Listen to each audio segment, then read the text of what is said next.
to be the first ever to be undefeated at home. I mean, that's just incredible. What an accomplishment for those guys. And as I told them in the locker room, the reason they had an opportunity to do that is because of those seniors of 19 and 18 and 17 put them in position. And so that's a challenge to the guys moving forward. But what an incredible career these seniors have had.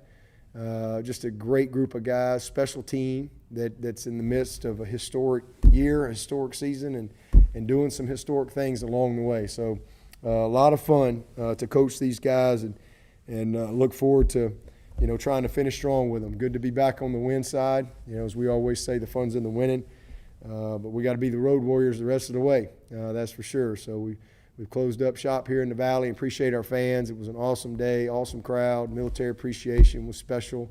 And just a wonderful day for some Clemson football. And, guys came through. I don't think we had any injuries or anything like that. I think everybody's in a good spot. So look forward to enjoying this one tonight and moving on to the next one tomorrow. So with that, I'll take your questions.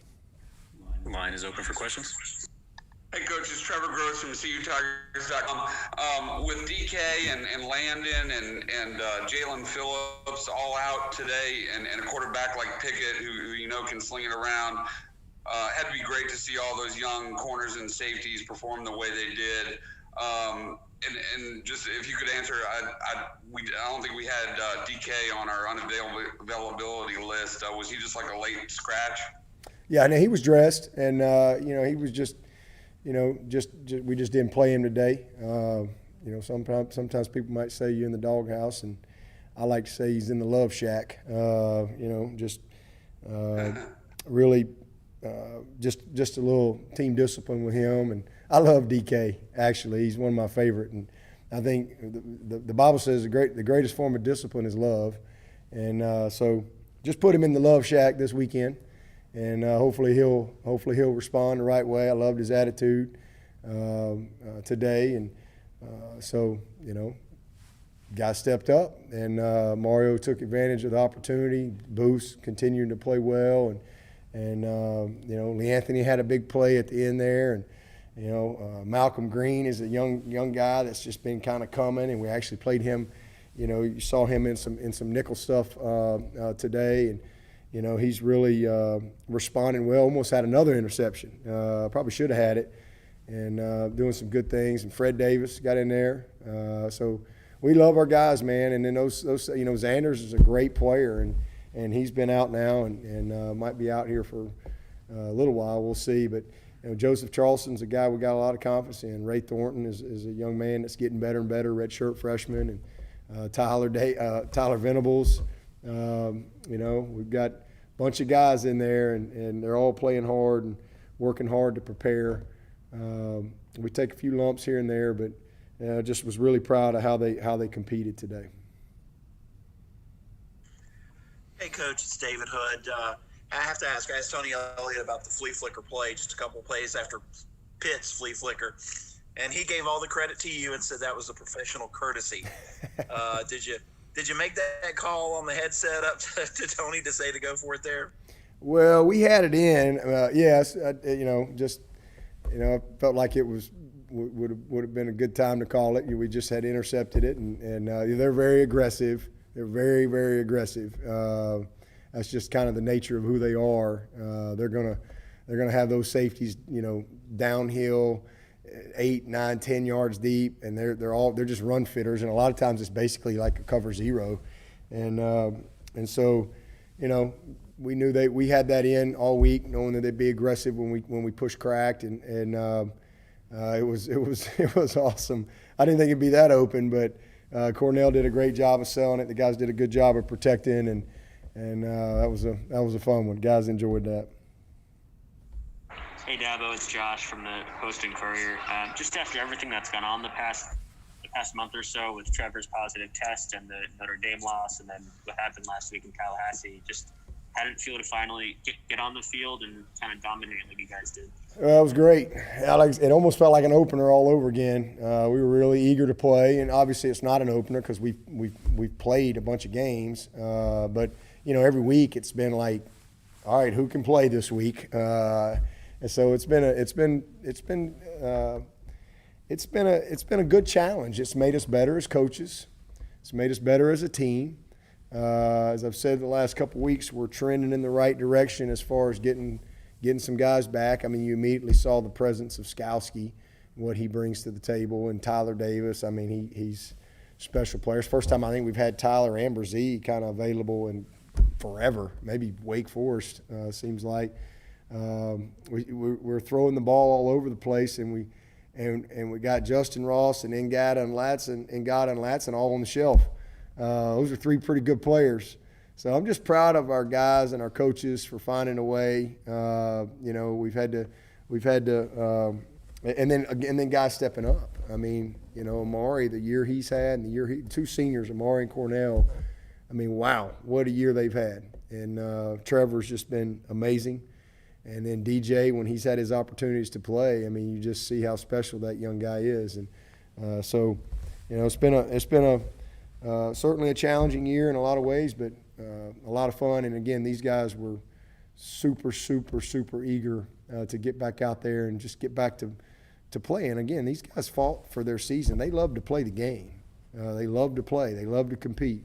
They enjoy preparation, and they're a committed group. And I'm really proud of them. We had a lot of drama last week. We didn't have a single player positive, not one. And that's a credit to these guys, and that just speaks to their commitment to doing what they need to do to give themselves a chance to play. And I'm just really proud of them, and I'm proud of our whole organization here.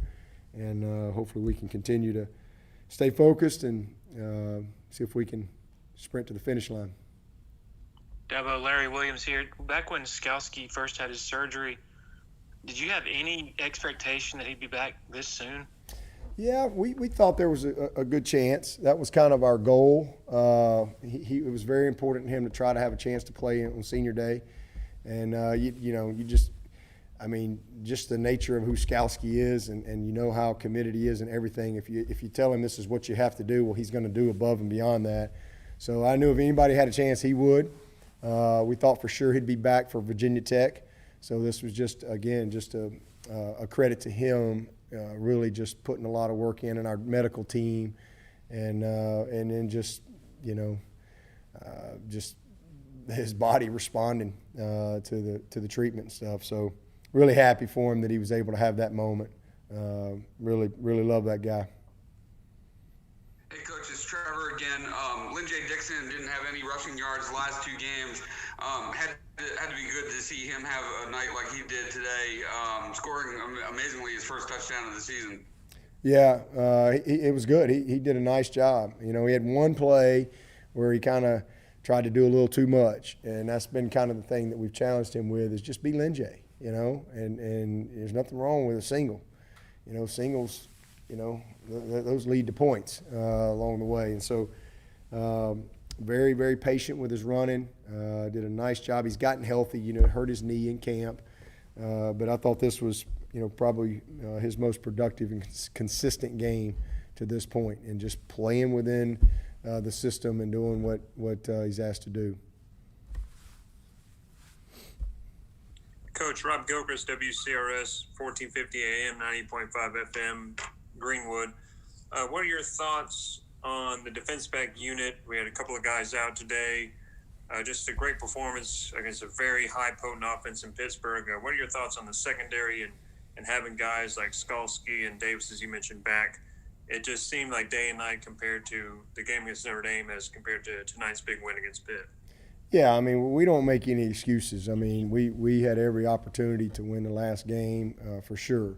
But there's no question with the open date that we had, we were a pretty beat up team going into the BC game, honestly. And so, to have the open date and then to be able to get some of these guys back. Rook was dressed out tonight. We wanted him to dress and go through pregame, so we're really excited. He's a guy nobody really even talks about. And Rook's going to be a star player here. This guy's going to be a great player. And he had probably as good a camp as anybody, and then he got hurt and been out all year. But he's we think close to being back, and unfortunate that we lost Joe. We hope maybe to get him back postseason, and then same Ladson. I think maybe next week. We'll see, but we've just had to kind of who's available, who's not, and but getting Skowski back, and getting Tyler back, and getting Mike back. Nolan wasn't healthy up at Notre Dame as well, and battled through for us. Mario's gotten back healthy. He's had some games where he's not been able to go with injury. So we've just the silver lining is we've been able to develop a lot of guys maybe quicker than we would have. We've been forced to do that. So I think we've got some good depth, and as we get some of these guys back, that should serve us well, down the stretch run.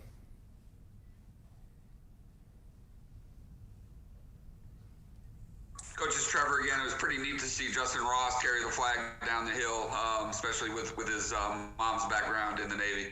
Yeah, I thought that was we always try to figure out who we want to come down, and I just thought that he would be a great guy. First of all, who knows if it might be his last time down the hill.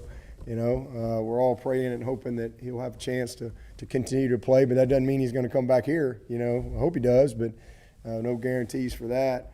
What a special player he is, and so I just thought it'd be a neat thing. In fact, the first time I met Justin, his mom was deployed, and I did not get to meet her until later in the recruiting process. But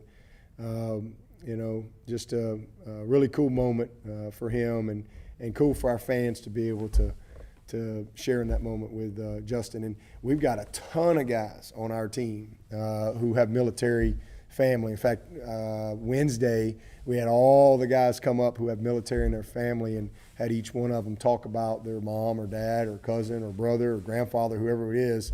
And that was a pretty cool moment this past week to kind of hear them share their thoughts on our military and their appreciation of their family and their service. Dabo, this is Matt. Have you heard anything on if the Florida State game might be made up or where things are with that game?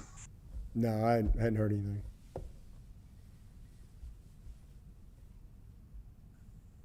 Any additional questions for Coach Swinney?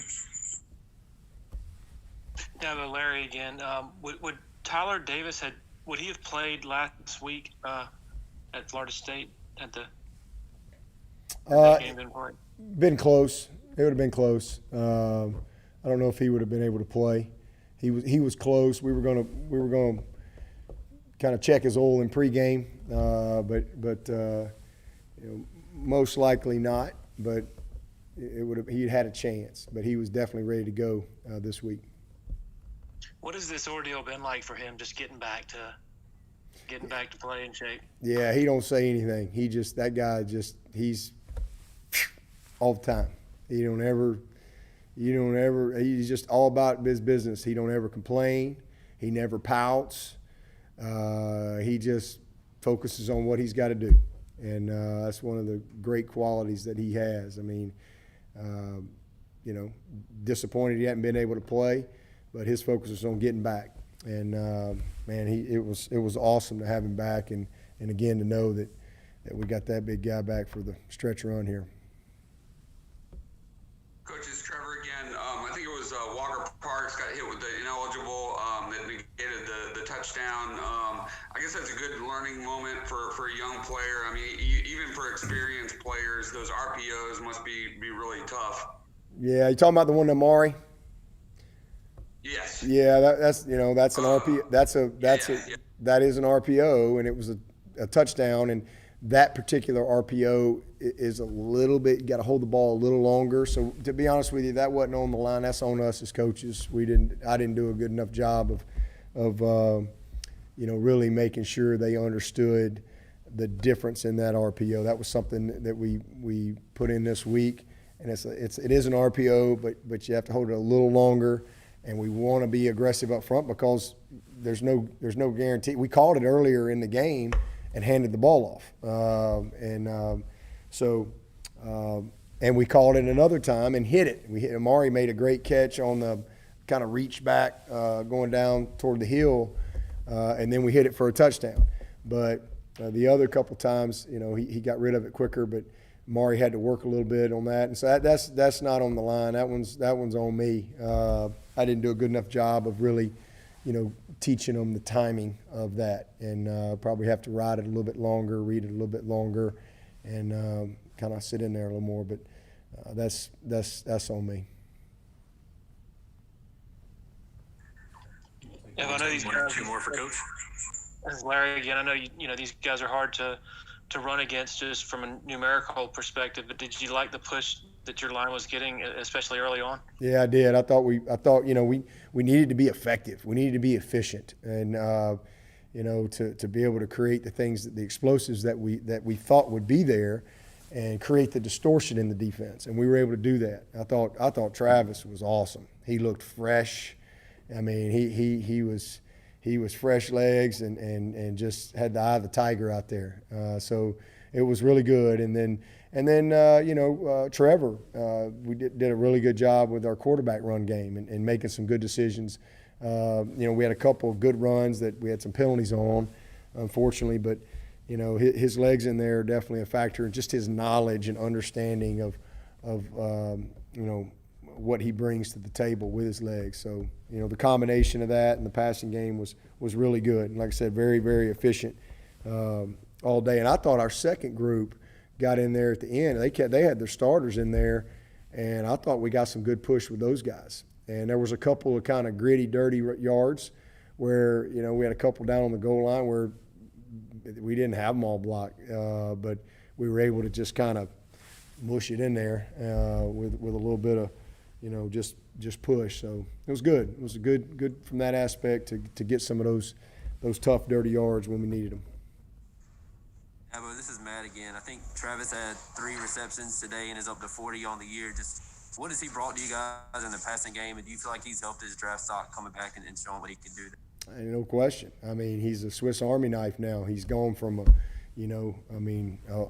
one-pitch guy, and now he's Greg Maddux. I mean, he can do whatever you need. He can paint the corners. You're just off balance all the time. I mean, he's complete. I mean, he is a special player, and he creates so much stress. Great players are good with the ball and without the ball, and he's a great player now without the ball. For some part of his career, he was great with the ball. Now he's great without the ball, and a lot of that is the threat that he brings in the passing game. I mean, he is a problem in the passing game, and teams have to really prepare for him, and that creates opportunity. So obviously we can hand it to him, and he can do a lot of things, but what he's been able to do in the passing game this year, there's no question. He's an every down back. His pass protection, his understanding of defense, his recognition, he's just improved so much. Tony's done an unbelievable job in preparing him. I mean, from where he was is just like I said, kind of a one-trick pony. Hand it to him and he's just going to run. To really being a complete player and a guy that understands the zone and the counter and the power and where the blocks are supposed to be, and his patience in his running, his understanding of the scheme, his pass protection fundamentals, technique, his route running, everything. He's just a complete player. So there's no question. I mean, he's the best back in the country, and he's going to be special on the next level. I can't wait to watch him, but I'm glad we got him for a little bit longer. Maybe he'll come back. He gets another year next year. Maybe he'll hang around. I'm going to keep that number 9 just in case. All right. With that, we'll wrap up. Coach Swinney, thank you all for joining.